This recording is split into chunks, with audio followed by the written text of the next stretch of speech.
Assalamualaikum warahmatullahi wabarakatuh. Apa kabarnya anak-anak sekalian? Ibu berharap kalian dalam keadaan sehat walafiat.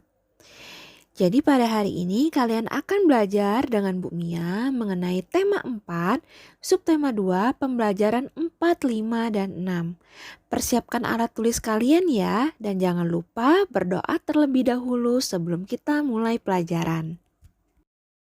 Baiklah, amatilah gambar berikut. Gambar-gambar tersebut biasa kalian temukan pada berita mengenai bencana alam. Bencana alam seperti tsunami, banjir, gempa bumi, tanah longsor, ataupun kecelakaan seperti kecelakaan pesawat atau tenggelamnya kapal. Nah, pada saat kejadian itu terjadi, maka terdapat sekelompok orang yang bertugas untuk menyelamatkan korban. Kira-kira petugas apakah itu?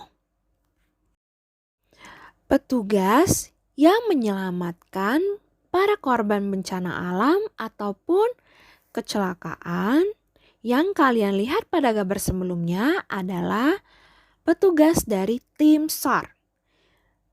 Apa sih tim SAR itu? SAR merupakan singkatan dari bahasa Inggris yaitu Search and Rescue. Tim SAR adalah sekelompok orang yang bertugas mencari, menolong, dan menyelamatkan seseorang yang hilang atau menghadapi bahaya dalam musibah pelayaran, penerbangan, dan bencana.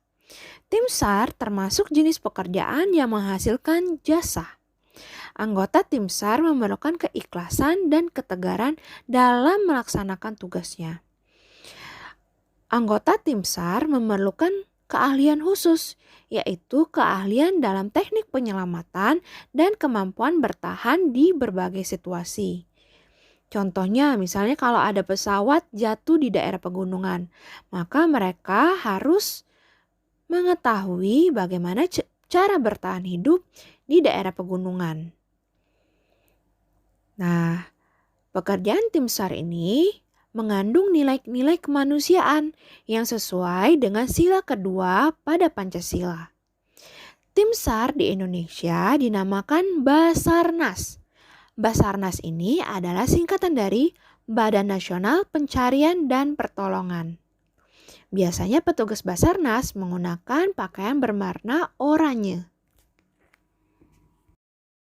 Selanjutnya yang akan kita bahas adalah air. Air adalah sumber kehidupan bagi seluruh makhluk hidup yang ada di bumi.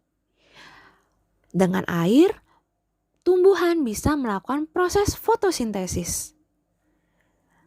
Air juga dibutuhkan untuk minum bagi manusia dan juga bagi hewan. Selain itu, bagi manusia, air dimanfaatkan untuk kegiatan mandi, mencuci, masak, bahkan air dapat digunakan menjadi pembangkit listrik, yaitu pembangkit listrik tenaga air atau biasa kita singkat sebagai PLTA. Namun, bagi manusia, hanya air bersih saja yang dapat dimanfaatkan. Maka terdapat perusahaan yang menyediakan air bersih, yaitu PDAM atau Perusahaan Daerah Air Minum.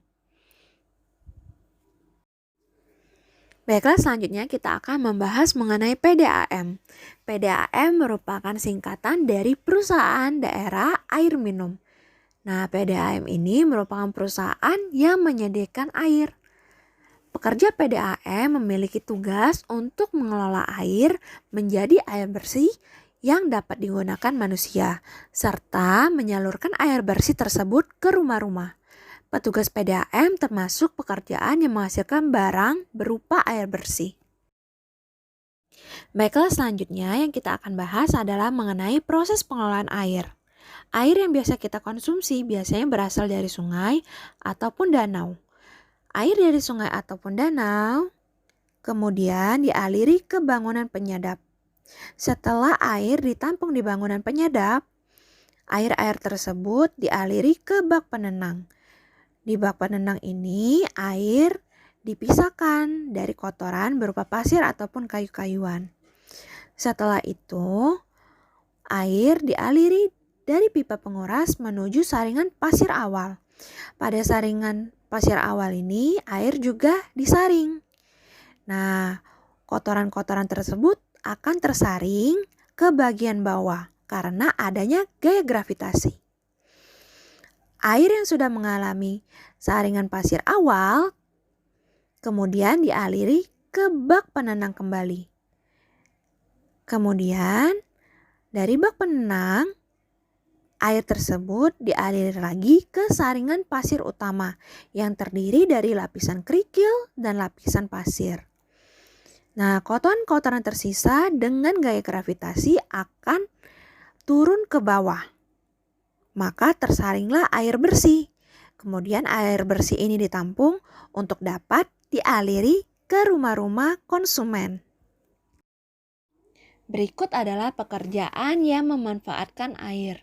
Yang pertama ada nelayan, yang kedua itu ada petugas laundry, yang ketiga adalah pemadam kebakaran, yang keempat buruh pabrik tahu, yang kelima petugas pencuci motor, yang keenam itu adalah petugas salon.